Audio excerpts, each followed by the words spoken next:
Break के बाद रुक करेंगे अलीगढ़ बुलेटिन की ओर। अलीगढ़ बुलेटिन में बात करेंगे अलीगढ़ की खास खबरों पर, जहां शौच करने गया युवक काली नदी में डूब गया। आगे चर्चा करेंगे अलीगढ़ थाना लोधा क्षेत्र के अंतर्गत हरदासपुर की, जहां एक युवक का शव सड़क किनारे पड़ा मिला। साथ ही चर्चा करेंगे अलीगढ़ मुस्लिम यूनिवर्सिटी की, जहां यूजीसी रूल के मुताबिक नहीं चल रही एएमयू। ऐसी और भी तमाम खबरों पर विस्तार से होगी चर्चा। अलीगढ़ जनपद के थाना क्षेत्र गोधा थाना क्षेत्र के गांव ढेकुरा के पास रविवार शाम एक युवक शौच के दौरान काली नदी में डूब गया। वो अपनी बहनोई के यहाँ भूसा लेने आया था। ग्रामीण उसकी तलाश में जुटे हुए हैं। 24 घंटे के बाद भी उसका पता नहीं चल सका है। थाना बरला के गांव नगला सावंती निवासी भानु प्रकाश पुत्र स्वर्गीय खजान सिंह की बहन सोनी गांव ढेकुरा में विजय रतन के यहाँ विवाह हुआ है। बरसात में भानु प्रकाश का भूसा खराब हो जाने के कारण वो टाटा मैजिक लेकर अपने बहनोई के यहाँ रविवार को भूसा लेने आया हुआ था। शाम करीब 5 बजे काली नदी के पास शौच के लिए गया। नदी के किनारे दलदल होने के कारण काली नदी में फिसलकर डूब गया। ये सूचना उसके बहनोई विजय रतन को दी। उन्होंने पुलिस को सूचित किया। ग्रामीणों के सहयोग से देर शाम तक युवक को कांटे डालकर तलाश किया जाता रहा, लेकिन पता नहीं लग सका। गोधा पुलिस ने आश्वासित किया है कि गोताखोरों की मदद से युवक को तलाश किया जाएगा, लेकिन नदी में मगरमच्छ होने के कारण गोताखोरों में उसने घुसने से इनकार कर दिया। वहीं थाना प्रभारी निरीक्षक सरिता द्विवेदी ने बताया कि नाव की व्यवस्था कराई है। एफडीआरएफ फायर सर्विस की टीम को मुरादाबाद से बुला लिया, लेकिन देर शाम को अंधेरा होने के कारण टीम सुबह युवक को तलाश करेगी। काली नदी किनारे घने पेड़ व झाड़ियां बन रही रुकावट। वहीं काली नदी में घने पेड़ व झाड़ियां युवक को तलाश करने में रुकावट बनी हुई है। क्या नाम है आपका? विजय रतन। कहाँ के रहने वाले हो? ढेकुरा। क्या घटना हुई थी? यहाँ पे मेरे साले अपने गांव से सामंती नंगला से भूस लेने आई थी। अच्छा।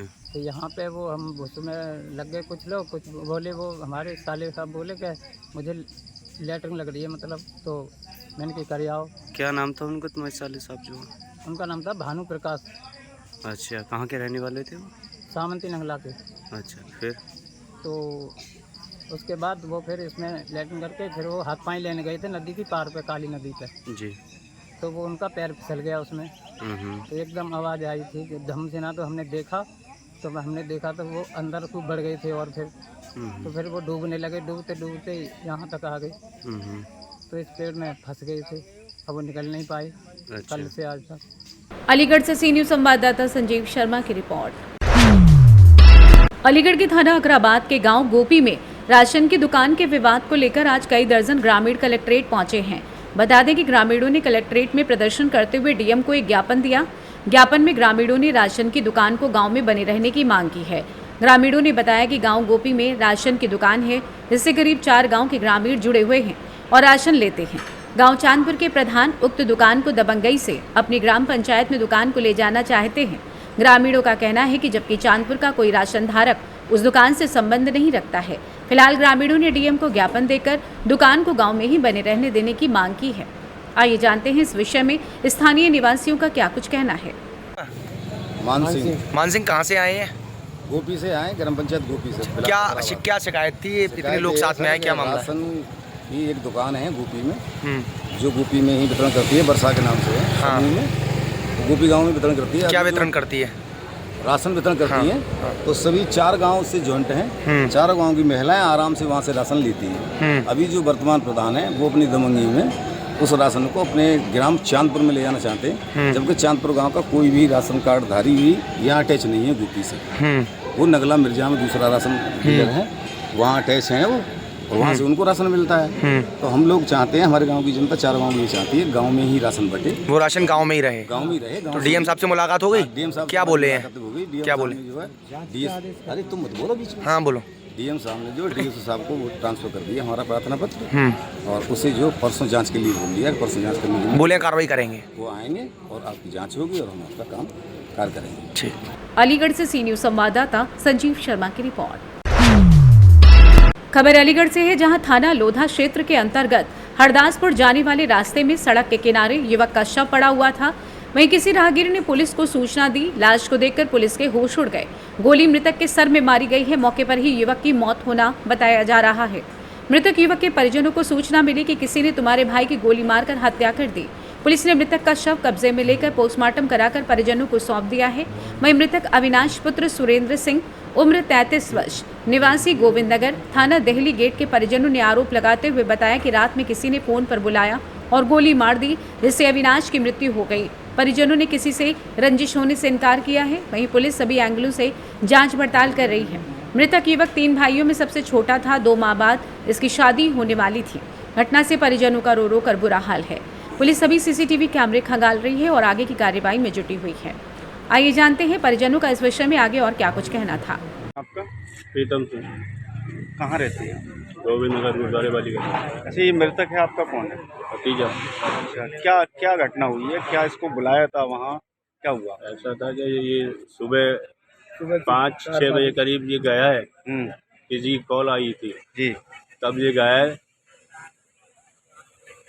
अब बता के नहीं गया कहाँ जा रहा हूँ जी तो वहाँ पे फिर बाद में हमें 7-8 बजे पता लगा है कि भाई कोई बच्चा वहाँ पड़ा है घायल अवस्था में। जी किसी ने बताया तो लगता है कि तुम्हारा भतीजा है, किसी पड़ोसी ने बताया। किस कंडीशन में मिला है आपको वहाँ? बिल्कुल मृत अवस्था में। कहाँ पे मिला है? रेडियन स्टार के बगल में मार्केट वाली गली, जी, थाना लोधा क्षेत्र में। थाना लोधा क्षेत्र। अच्छा, आपने पुलिस को सूचना दी थी? पुलिस ऑलरेडी पहले हमसे पहले पहुँच गई थी। अभी किसी को पुलिस ने कार्रवाई करी है इसमें? नहीं, अभी कोई कार्रवाई नहीं हुई है। पोस्टमार्टम करा रही है? पोस्टमार्टम करा, क्या गोली मारी है? गोली मारी है। कोई रंजिश वगैरह कोई किसी से? रंजिश का तो अभी पता नहीं, वैसे तो कुछ जानकारी नहीं है। आपका मनोज कुमार। क्या घटना हुई है? एक मेरे समाज के बच्चे को सुबह 5-6 बजे किसी अज्ञात व्यक्ति ने फ़ोन किया और उसे बुलाया। रेडियंट स्टार और खेरेसुर के बीच में एक गली पड़ती है जो मरघट रोड कहलाती है, वहाँ पर उसकी हत्या कर दी गई है। लगभग कितनी उम्र होगी? उसकी उम्र होगी 26-27 साल। कहाँ के निवासी थे? वो खैर अड्डा गोविंद नगर गुरुद्वारे वाली गली के निवासी। गली है सामने, ये गली। अब आपकी क्या मांग है? हमारी मांग ये है, जिन लोगों ने इस हत्याकांड को अंजाम दिया है कि उनको सख्त से सख्त कानूनी कार्रवाई की जाए और उनको फांसी की सजा मुकर्रर कराई जाए। पुलिस प्रशासन द्वारा क्या आश्वासन मिला? अभी तक पुलिस प्रशासन ने हमें कोई सहयोग नहीं दिया है, ना ही हमें कोई आश्वासन मिला है। सिर्फ ये आश्वासन मिलता है कि हम कोशिश कर रहे हैं। अलीगढ़ से सी न्यूज संवाददाता संजीव शर्मा की रिपोर्ट। खबर अलीगढ़ से है। उम्मीद एक सामाजिक संस्था का 13वां वार्षिक उत्सव गूलर रोड स्थित एक निजी गेस्ट हाउस में मनाया गया। इस कार्यक्रम में मुख्य अतिथि मेयर प्रशांत सिंघल व शहर विधायिका मुक्ता संजीव राजा, नगर आयुक्त विनोद कुमार, सहायक नगर आयुक्त वीर सिंह एवं पुलिस अधीक्षक नगर प्रमुख समाज सेवी निशान सिंघल आदि ने कार्यक्रम में भाग लिया।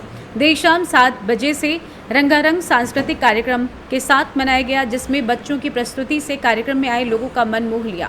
प्रतिभागियों को पुरस्कृत किया गया। इस मौके पर अध्यक्ष राजेश अग्रवाल, संगम मधुर वाजपेयी, संयुक्त सचिव विवेक अग्रवाल, रविकांत वाजपेयी, दिनेश संगम, महेश श्रीवास्तव, कार्यक्रम संयोजक अतुल अग्रवाल, कार्यक्रम संयोजक पुनीत वाजपेयी, रक्तदान संयोजक रोहित बंसल, रक्तदान संयोजक यतीश वाजपेयी, सुनील राजेंद्र, अजय, संजय, मनदीप, मनोज, किशोर, अनिल, भोला, रोहतास, मीडिया प्रभारी ललित वाजपेयी व अन्य लोग मौजूद रहे।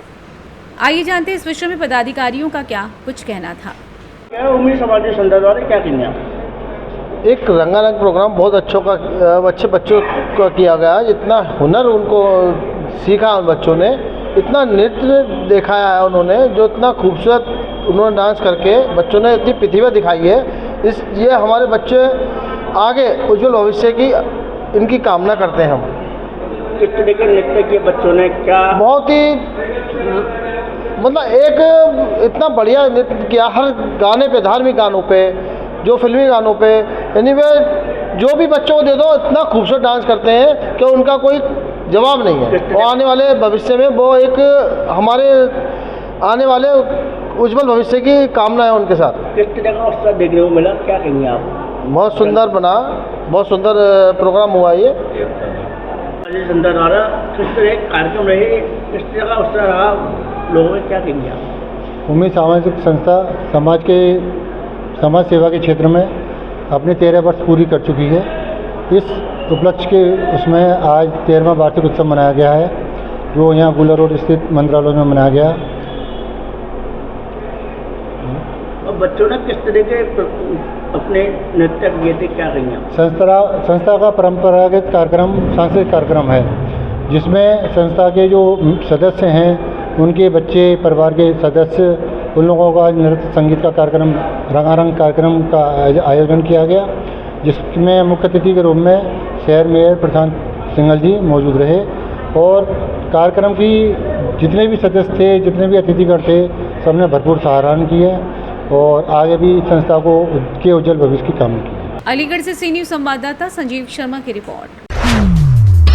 अलीगढ़ मुस्लिम यूनिवर्सिटी के छात्रों ने पीएचडी में दाखिले के लिए बी लिस्ट नहीं निकले जाने के खिलाफ यूनिवर्सिटी के बाबे सैयद गेट को बंद करके धरना प्रदर्शन शुरू किया, जिस पर यूनिवर्सिटी प्रॉक्टर ने बताया कि वाइस चांसलर का कहना है कि हम बी लिस्ट नहीं निकालेंगे।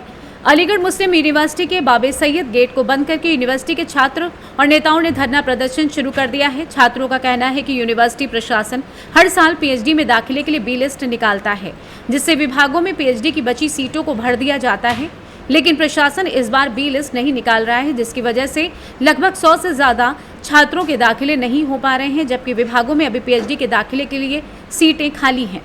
विकलांग जीआरएफ क्वालिफाई छात्र नेता आरिफ त्यागी ने प्रशासन पर आरोप लगाते हुए कहा कि प्रशासन छात्रों पर जुल्म ज्यादती कर रहा है और यूनिवर्सिटी यूजीसी रूल के मुताबिक नहीं चल रही है, क्योंकि रूल के मुताबिक पीएचडी की खाली सीटों को भरने के लिए बी लिस्ट भी निकाली जाती है, जिससे छात्रों के दाखिले हो जाते हैं और विभागों में खाली सीटें भर जाती हैं।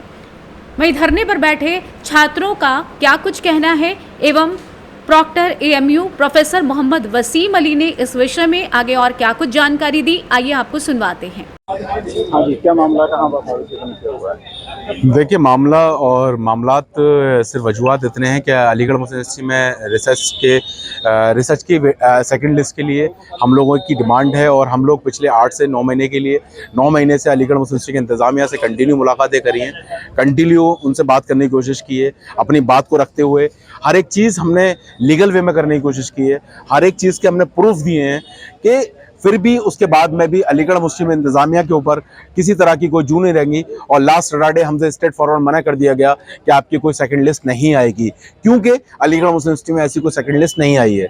और इसके बावजूद जो हमने एप्लीकेशन अपनी लगाई है, जो सबमिट की है, उसमें बाकायदा हमने सेकंड लिस्ट का एक बार नहीं बल्कि 4 से 5 मरतबा सेकंड लिस्ट का जिक्र किया है कि अलीगढ़ मुस्लिम यूनिवर्सिटी में सेकंड लिस्ट हमेशा आई है। और मैं आपको बता दूं कि अलीगढ़ मुस्लिम यूनिवर्सिटी की एक बदकिस्मती या ये कह दूं कि अलीगढ़ मुस्लिम यूनिवर्सिटी में जुल्म और ज़्यादती इस कदर हो चुकी है कि क्या आप फिजिकल हैंडीकैप जो बच्चे हैं, जो जेआरएफ क्वालिफाई करे हुए हैं, जो नेट जेआरएफ क्वालिफाई करे हुए हैं, आप उनको एडमिशन नहीं दे रहे। और यूसी की गाइडलाइन है, साफ साफ हुकूमत का ये इशारा है कि आप उन्हें ओवर एंड अबव में भी एडमिशन दें, तो आप इस चीज को फॉलो नहीं कर रहे, आप यूसी के सारे रूल रेगुलेशन को फॉलो नहीं कर रहे। फिर भी उसके बाद में कहते हैं कि हम पूरी हुकूमत हिंद के जरिए पूरी यूनिवर्सिटी को चलाते हैं। तो मुझे तो लगता नहीं अलीगढ़ मुस्लिम यूनिवर्सिटी हुकूमत हिंद के इशारे पे चल रही है। देखिए, ये 22-23 का और 23-24 के सेशन के बच्चों का मसला है और इसमें काफी सीटें खाली हैं डिपार्टमेंटों में और मैडम की बाकायदा चेयरमैनों से मीटिंग हो चुकी है, चेयरमैनों को कोई एतराज नहीं है और चेयरमैनों ने बाकायदा ये कहा कि जिन बच्चों का फायदा हो सकता है इस वेटिंग लिस्ट से, तो आप वेटिंग लिस्ट निकालें, मोस्ट वेलकम। किसको जिम्मेदार मानते हैं, कौन नहीं सुन रहा है? मैं जिम्मेदार पूरे इंतजामिया को मानता हूं, कोई भी मतलब मैं किसी एक के ऊपर इशारे नहीं कर सकता, बल्कि मैं इंतजामिया को पूरा कसूरवार मानता हूं जो बच्चों के साथ जुल्म और ज्यादती करने की कोशिश कर रहा है। अब क्या चाहते हैं, आप कहां पर हैं? हम लोग बाबा सैयद गेट में हैं और हम लीगल वे में जो डेमोक्रेटिक तरीके से जो हम लोगों को एक कॉन्स्टिट्यूशन मिला गया है और संविधान के तहत जो हमें अपनी आवाज को रखने का, हमें अपनी बात को कहने का हक दिया गया है, हम उसी तरीके से लीगल वे में काम करेंगे और हम आ जाएं और इंशाल्लाह मैं अल्लाह ताला से दुआ करूंगा। देखिए, मैं अल्लाह ताला से दुआ करूंगा कि अल्लाह ताला मेरे जिस्म में और मेरी ज़बान में इतनी कुव्वत दे कि मैं यहाँ बैठूं तो अपने काम करा के, और इन जितने मेरे हम उम्र साथी हैं, मैं समझता हूं कि अगर मेरी जात से और या इनके मेरे साथ रहने से हम सबका काम हो सकता है, तो इंशाल्लाह हम उस वक्त तक बैठेंगे जिस वक्त तक हमारा काम नहीं होगा। और मैं इस कंडीशन पर आ चुका हूं कि अगर मुझे एडमिशन नहीं दिया गया तो मैं किसी भी स्टेज तक जाने को तैयार हूँ। क्या मजबूर हैं धरना लगाने को, गेट बंद करने को, क्या वजह मानते हैं? देखिए, मजबूरी तो एडमिनिस्ट्रेशन की तरफ से हो रही है। यहाँ क्या मसला हो रहा है, आज अगर हम यहाँ धरने के लिए आए हैं, यहाँ तमाम स्टूडेंट्स धरने के लिए आए हैं, तो इसके पीछे कोई ना कोई वजह है, बेवजह तो कोई आएगा नहीं। यहाँ पर सबके अपने अपने मसले मसाइल हैं और सबसे पहले बात एक चीज मैं कहना चाहूंगा, अगर आज अलीगढ़ मुस्लिम यूनिवर्सिटी में एडमिनिस्ट्रेशन ने यूनियन करा दी होती तो इनको ये मसले मसाइल को झेलना ना पड़ रहा होता। स्टूडेंट अपने तरीके से स्टूडेंट यूनियन होती तो अपने मसले मसाइल को, एक स्टूडेंट यूनियन के का क्या मतलब होता है, स्टूडेंट यूनियन इसलिए होती है, स्टूडेंट का कोई मसला होता है तो स्टूडेंट जो है स्टूडेंट यूनियन के पास अपने एक लीडर के पास जाता है अपनी बात रखने के लिए। आज स्टूडेंट यूनियन नहीं है, दर बदर फिर रहे हैं। मेरा मानना यही है और मेरा कहना यही है एडमिनिस्ट्रेशन से कि यहाँ पर जो मसले हुए रहे हैं उसके लिए यूनियन होना जरूरी है, और यूनियन होगी तो सारे मसले मसाइल हल होंगे। और इस पर जो एडमिनिस्ट्रेशन का जो दबाव होता है, कोई किसी के कहने पे होता है, किसी का कुछ होता है। यहाँ जो लिस्ट नहीं निकल रही है, या 22 सेशन के बाद जो 23-24 का सेशन है उसके लिए लिस्ट निकाली जाए, जिन लोगों के एडमिशन रुके हुए हैं उनको सीटों को फुलफिल की जाए। मेरा मानना इसीलिए ये है कि अच्छा इसमें यही रहेगा कि इन लोगों को ना यहाँ पर कोई गेट बंद हो या कुछ ना हो, उससे पहले ये काम कर दिया जाए तो अच्छी बात है। यूनिवर्सिटी के लिए, हक के लिए सबसे पहली बात है। एडमिनिस्ट्रेशन से बात मैं फिर कहना चाहूंगा, यहाँ की तलबा से कहना चाहूंगा कि आपके लिए अगर यूनियन होगी तो यूनियन सबसे पहला काम स्टूडेंट के हक के लिए करती है, और स्टूडेंट के हक के लिए जब यूनियन होगी तो स्टूडेंट का काम होते रहेंगे, सारे काम होते रहेंगे। तमाम ऐसे काम है, अगर आज मैं गिनाऊंगा तो मेरे गिनते गिनते आप सुनते सुनते परेशान हो जाएंगे, इतने मसले मसाइल हैं। क्या नाम है आपका? मेरा नाम ख्वाजा मोहम्मद शरीफ है, और हम एडमिनिस्ट्रेशन की वजह से हम यहाँ धरना लगा रहे हैं। और ये रीज़न है कि पीएचडी हर साल सेकंड लिस्ट निकलती है। पिछले साल 2021 और 22 में भी निकली थी, और 22 और 23 में उन्होंने इस बार लिस्ट नहीं निकाली है। हर डिपार्टमेंट में बहुत सी सीटें वैकेंट हैं। ऑलमोस्ट 6 मंथ हो गए उन्होंने 22 और 23 वालों की इन्होंने पीएचडी की वैकेंट लिस्ट निकाली नहीं है। और ये हमारे पास प्रूफ है कि हमारे पास ये पहले राउंड का लिस्ट है, और साथ में हमारे पास ये दूसरी राउंड का लिस्ट है। हमारे पास प्रूफ है जो वैकेंट लिस्ट होती हैं। क्या वजह क्यों इंतजामिया निकाल रही है? एडमिनिस्ट्रेशन डिनाई ही कर रही है इस मसले के ऊपर कि भाई हमारे पास सेकंड लिस्ट निकालती ही नहीं है, लेकिन हमारे पास इस चीज़ का प्रूफ है कि भाई हर साल निकलती है, और हर साल इस साल भी निकालनी चाहिए इनको। क्या ये मसला, क्या इतनी सीटें हैं? हाँ, डिपार्टमेंट में, हर डिपार्टमेंट में है, बहुत सी सीटें हैं। इवन फिजिक्स में है, अप्लाइड मैथमेटिक्स में डिपार्टमेंट में सीटें हैं, और केमिस्ट्री में उर्दू में डिपार्टमेंट में सीटें हैं, वेस्ट एशियन स्टडीज़ में डिपार्टमेंट में है, लैंग्वेज डिपार्टमेंट में सीटें हैं, बहुत सी डिपार्टमेंट में सीटें हैं वैकेंट पड़ी है, और ये निकाल ही नहीं रहे हैं। हमने एक एप्लीकेशन ये पूरा का पूरा लिखा हुआ है। इसको हमने सबसे पहले वाइस चांसलर मैम से अप्रूव दिया था साइन करके, और कंट्रोलर ऑफिस में जाके दिया था, हैविंग अ रिसीविंग नंबर। उसके पास रिसीविंग नंबर भी हमारे पास 264 नंबर है, उसके 264 उसके सारा का सारा प्रूफ भी हमारे पास। उन्होंने साइन भी किया था, उसके बाद डिस्कशन भी हुई थी, वो बोल रहे थे। उसके बाद डिनाई कर दिया, भाई निकलती नहीं है, लेकिन हमारे पास प्रूफ है कि हर साल निकलती ही निकलती है। क्या डिमांड है आपकी? हमारी डिमांड है कि सेकंड लिस्ट निकाली जाए। हमारे स्टूडेंट सफर हो रहे हैं इसमें? ऑलमोस्ट मेरे हिसाब किताब सिर्फ 100+ स्टूडेंट है सफर है, जो हर साल वैकेंट सीटें हैं बचती हमारे नहीं निकालते इंतजामिया तो क्या करेंगे? हम धरने पे बैठेंगे इंशाल्लाह। सर, बच्चे पीएचडी के देने के लिए बैठ गए हैं, पीएचडी को लेकर क्या कहें? भाई इस सिलसिले में अभी हमारी बात हुई है, और जो यूनिवर्सिटी एडमिनिस्ट्रेशन है, ख़ासतौर से जैसे वाइस चांसलर मैडम और कंट्रोलर साहब दोनों लोग थे, उनका ये कहना है कि पिछले हो सकता है कि वाइस चांसलर के ज़माने में भी लिस्ट निकली हो या सेकंड लिस्ट निकली हो, लेकिन हमने अपने टेन्योर में कोई ऐसी पीएचडी में नहीं निकाला, लिहाजा इस वक्त पर अब कोई सेकंड लिस्ट पीएचडी में नहीं निकलेगी। और उसके साथ साथ में आर्गूमेंट भी वो कह रही थी कि चूँकि और कोर्सेज में जो सीटें होती हैं, अगर उस पर बी लिस्ट नहीं निकलती या सेकंड लिस्ट नहीं निकलती तो वो लैप्स होती हैं। पीएचडी में ऐसा कुछ नहीं है। पीएचडी में जितनी सीटें रह जाती हैं वो कैरी फॉरवर्ड हो जाती है नेक्स्ट एकेडमिक सेशन में, यानी हमारे यहाँ जो नेक्स्ट पीएचडी का एडमिशन होगा, तो यहाँ लैब्स नहीं होती, यहाँ कैरी फॉरवर्ड हो जाती है। इसलिए पीएचडी के कोर्स में कोई सेकंड लिस्ट या वेटिंग लिस्ट निकालना अप्रोप्रिएट नहीं है। इसलिए जो है पीएचडी में हम कोई सेकंड लिस्ट नहीं निकाल रहे। जब वाइस चांसलर ने डिसाइड कर लिया सेकंड लिस्ट नहीं निकलेगी तो लड़कों ने धरने लगाया हुआ, तो उसको हटाया जाएगा, हमने को रास्ता बंद किया गया। आगे जाहिर सी बात है बातचीत की जाएगी, लड़कों से बातचीत की जाएगी, उनको बताया जाएगा कि ये सिचुएशन है, और ऐसी सिचुएशन में ये चीज़ नहीं हो सकता है, तो उनको बताने की कोशिश करेंगे, समझाने की कोशिश करेंगे। पहले तो हम बातचीत ही करेंगे, और मुझे उम्मीद है कि बातचीत से चीज़ें हल हो जाएंगी, ऐसी कोई बात नहीं। अलीगढ़ से सी न्यूज़ संवाददाता संजीव शर्मा की रिपोर्ट। अलीगढ़ जनपद के इगलास थाना क्षेत्र के गांव मतरोई में धोखाधड़ी से नकली डीएपी खाद सप्लाई करने वाले खाद बीज विक्रेता को किसानों ने पकड़कर पुलिस के सुपुर्द कर दिया। 170 बोरा नकली डीएपी खाद एक स्थान पर उपलब्ध होने की खबर पाकर थाना पुलिस ने स्थानीय कृषि विभाग को खबर दी। वह स्थानीय कृषि विभाग के एडीओ पीपी बनवारी लाल शर्मा द्वारा जिला कृषि अधिकारी व जिला कृषि रक्षा अधिकारी को सूचित किया गया। जिले से अधिकारियों ने मौके पर पहुंचकर खाद की सैंपलिंग कर खाद को ग्राम प्रधान के सुपुर्द कर दिया है। जिला कृषि अधिकारी धीरेन्द्र कुमार चौधरी, जिला कृषि रक्षा अधिकारी अमित जायसवाल ने पत्रकारों को जानकारी देना स्वीकार नहीं किया। प्राप्त जानकारी के मुताबिक शिव कुमार पुत्र राम कुमार निवासी मंडला गोंडा इगलास क्षेत्र के गांव जारौट पर शिव खाद बीज भंडार के नाम से दुकान चलाता है, जिसने अपने एजेंट के मध्यस्थ के द्वारा गांव मतरोई के रमेश चंद्र उपाध्याय पुत्र अयोध्या प्रसाद से खाद का सौदा किया। बताते हैं कि खाद डीएपी का सरकारी मूल्य 1350 रुपये बोरा है। कालाबाजारी के तहत 1600 रुपये प्रति बोरे के हिसाब से सौदा किया गया। मतरोई निवासी रमेश चंद द्वारा जानकारी दी गई कि 2 गाड़ी खाद पहले आई, जिसका भुगतान शिव कुमार को कर दिया गया है। रमेश चंद ने अन्य किसानों को खाद की जानकारी दी। किसानों ने देखा खाद नकली है, दुकानदार से खाद की मांग की। वहीं रविवार को प्रातः जैसे खाद की गाड़ी मतरोई पहुंची, गाड़ी चालक खाद को लेबर से उतारकर गाड़ी लेकर भाग गया और किसानों ने दुकानदार को पकड़ लिया और थाने ले जाकर थाना पुलिस को सुपुर्द कर दिया। आइए जानते हैं इस विषय में रमेश चंद एवं संतोष का क्या कुछ कहना। क्या नाम है आपका?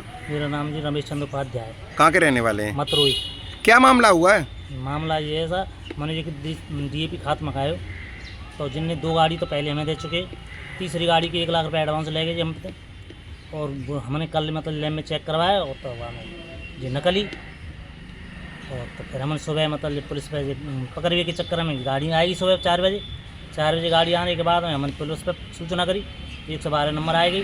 तो मैक्स हटका अपने गाँव में गए तो आदमी तो कह के और इतना इधर में मैक्स निकल गई और जो 2 आदमी मैंने पकड़ ले।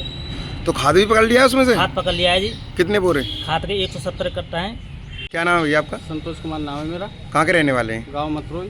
क्या मामला हुआ कोई नकली खाद का? ये सर हमारा ये मामला हुआ, हमने खाद मंगाया था 2 गाड़ी। एक गाड़ी एक बार आया था 60 बोरे, फिर दूसरी गाड़ी 60 बोरे फिर उतार गया। हमको खाद में डाउट हुई, मतलब खाद जो हमने देखा जैसे किसान तौर पर वो नकली था। फिर नकली के कारण हमने पकड़ने के कारण हमने तीसरी गाड़ी मंगाई। बोले हमें तीसरी गाड़ी चाहिए भाई, तो हमें तीसरी गाड़ी ला के दो। तो हमने तीसरी गाड़ी रात मंगाई तो सुबह 4 बजे गाड़ी उसने ला के दी। गाड़ी लाने के बाद हमने पुलिस को सूचना की। हमको किसान लोग जो इकट्ठे हुए पुलिस को सूचना की कि बोले यह खाते हमारे यहाँ नकली उतर रहा है। खाते हम 2 गाड़ी पहले उतार चुके, तीसरी गाड़ी हमारी आई है। 170 बोरे थे पहले, 60 बोरे 2 गाड़ी उतार चुके और एक गाड़ी फिर 50 बोरे की फिर आई है। 170 बोरे थे। टोटल कितने कट्टे आ गए? 170। अब कितने आए थे? 50। तो पुलिस ने किसी को पकड़ लिया है? हाँ 2 बंदों को पकड़ लिया है। तो पुलिस कोई कार्रवाई कर रही है? हाँ पुलिस कार्रवाई कर रही है, थाने आ चुके हैं। लगभग कितने रुपए का डीएपी होगा अब तक? करीब डीएपी है करीब 3 लाख रुपए का। तो सारे डीएपी आए थे, यूरिया भी आया था? नहीं डीएपी था। इफ्को के हैं, इफ्को क्रिप्को और इफ्को का खाते हैं, सरकारी उस पर बोरा है। अलीगढ़ से सी न्यूज़ संवाददाता संजीव शर्मा की रिपोर्ट। अलीगढ़ के जिला कलेक्ट्रेट पर पहुंचे कांग्रेस के कार्यकर्ताओं ने भाजपा नेताओं द्वारा राहुल गांधी के ऊपर दिए बयान को लेकर आक्रोश व्यक्त किया।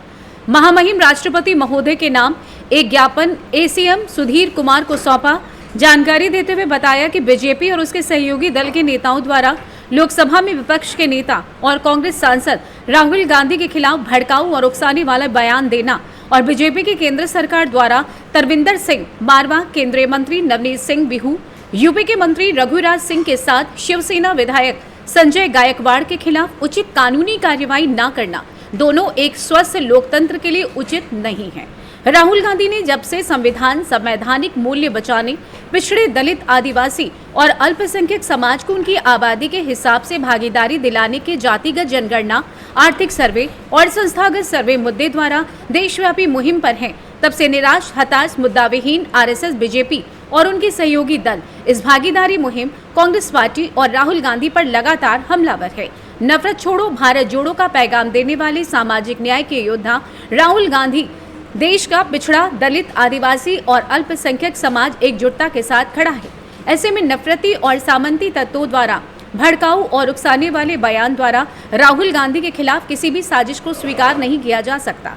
इसलिए वंचित समाज की तरफ से राहुल गांधी के सम्मान के प्रति गंभीरता, एसपीजी कवर की सुरक्षा और नफरती तर्क पर तत्काल उचित कार्रवाई की मांग करते हैं।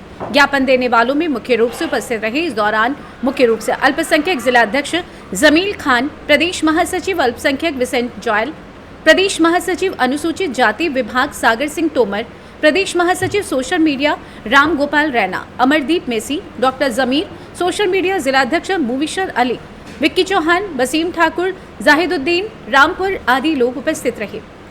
आइए जानते हैं इस विषय में कांग्रेस नेता ने आगे और क्या कुछ कहा। किस तरीके का ज्ञापन दिया गया है? आज जो ज्ञापन दिया गया है राष्ट्रपति महामहिम के नाम दिया गया है, जो राहुल गांधी जी के खिलाफ बीजेपी और बीजेपी के सहयोग दल के नेता और आरएसएस के लोग बीजेपी के खिलाफ आए दिन गलत बयानबाजी और जान से मारने की धमकियां दे रहे हैं, इसलिए ज्ञापन दिया गया। जो लोग ऐसा कृत्य कर रहे हैं उनके खिलाफ कानूनी कार्रवाई की जाए और उन लोगों का जो बीजेपी में मंत्री हैं, सांसद हैं, वो बर्खास्त किए जाएं और राहुल गांधी की जो एसपीजी सुरक्षा बढ़ाई जाए। जो लगातार जो राहुल गांधी दलित, ओबीसी और एससी वर्ग की ये आवाज़ उठा रहे हैं कि जिसकी जितनी आबादी उसकी उतनी भागीदारी, जिसकी जितनी जनसंख्या भारी उसकी उतनी की हिस्सेदारी। जब राहुल गांधी बार बार ये कह रहे हैं कि जो जातिगत जरगड़ रहा है उसको कराया जाए, तो ये लोग उसकी बौखलाहट से राहुल गांधी के खिलाफ आए दिन गलत बयानबाजी कर रहे हैं। ऐसे लोगों पर जो संविधान के प्रति और जो राजनीतिक स्तर इतना गिर चुका है और संविधान को बचाने के लिए राहुल गांधी दिन प्रतिदिन और एससी और ओबीसी के लोगों के सम्मान के लिए आए दिन मैदान में ऐसी बौखलाहट इन लोगों में पैदा हो गई है, जिससे उस बौखलाहट को दूर करने के लिए राहुल गांधी के खिलाफ आए दिन बयानबाजी और उन्हें जान से मारने की धमकी दी जा रही है। आज अलीगढ़ के जो अल्पसंख्यक जिलाध्यक्ष और अल्पसंख्यक के प्रदेश कमेटी के प्रदेश महासचिव और भी कांग्रेस कमेटी के सभी लोग हम साथ मिलकर इस चीज़ का हम विरोध करते हैं और हम पुरजोर विरोध करते हैं। अगर उनके खिलाफ उचित कानूनी कार्रवाई नहीं की तो हम धरना प्रदर्शन किया जाएगा और जोर शोर से पूरे प्रदेश, पूरे भारत में किया जाएगा। अलीगढ़ से सी न्यूज़ संवाददाता संजीव शर्मा की रिपोर्ट। अलीगढ़ के जिला कलेक्ट्रेट पर सैकड़ों की संख्या में पहुंचे भारतीय किसान यूनियन सुनील के पदाधिकारियों ने भारी बरसात के कारण बर्बाद हुई किसानों की फसल और मजदूर बेसहारा लोगों के जलभराव से मकान क्षति का मुआवजा और डीएपी खाद की आपूर्ति की समस्या को लेकर विरोध प्रदर्शन किया। मांगों को लेकर एक 3 सूत्रीय ज्ञापन जिलाधिकारी विशाख को सौंपा। मीडिया को जानकारी देते हुए भारतीय किसान यूनियन सुनील के राष्ट्रीय अध्यक्ष सुनील चौधरी ने कहा कि भारी बरसात के कारण किसान की धान, बाजरा और आदि फसल बर्बाद हो गई। गरीब किसान, मजदूर बेसहारा लोगों के जलभराव के कारण जो मकान क्षतिग्रस्त और ध्वस्त हुए हैं उनकी भरपाई हेतु सर्वे कराकर उचित मुआवजा दिया जाए। जनपद अलीगढ़ डीएपी खाद ना तो सरकारी व प्राइवेट दुकान पर मिल रहा है। भारी किसानों की भीड़ मायूस होकर लौट रही है। वे डीएपी खाद की जो किल्लत कालाबाजारी के कारण उत्पन्न हो गई है उसको तत्काल प्रभाव से रोका जाए और किसानों को हर जिले में डीएपी खाद उपलब्ध कराई जाए। भारतीय किसान यूनियन सुनील मांग करता है कि उत्तर प्रदेश के मुख्यमंत्री योगी आदित्यनाथ सभी बिंदुओं पर संज्ञान लेते हुए जिलाधिकारी अलीगढ़ को निर्देशित करें और सर्वे कराकर क्षतिग्रस्त फसल और क्षतिग्रस्त मकानों का उचित मुआवजा दिलवाएं। डीएपी खाद उपलब्ध कराने का आदेश पारित करें जिससे किसान अपनी फसल को डीएपी खाद के माध्यम से समय पर बुआई कर सके।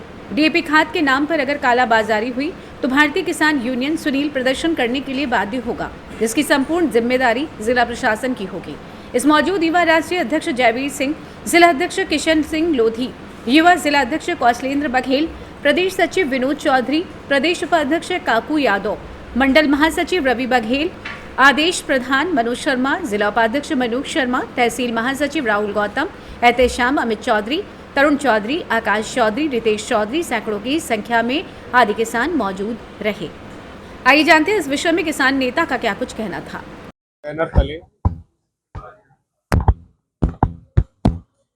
आदरणीय मुख्यमंत्री महोदय के नाम से आदरणीय जिला अधिकारी महोदय अलीगढ़ को 5 सूत्रीय ज्ञापन दिया है हमने। भारी वर्षा होने के कारण जो धान की फसल थी, जो बाजरा की फसल थी, गरीब किसान मजदूर बेसहारा लोगों के जल भराव के कारण जो मकान गिर गए, उनकी पूर्ति करने के लिए सर्वे करा के किसानों को उचित मुआवजा मिले, इसके लिए आज हमने ये ज्ञापन दिया है। जिलाधिकारी महोदय ने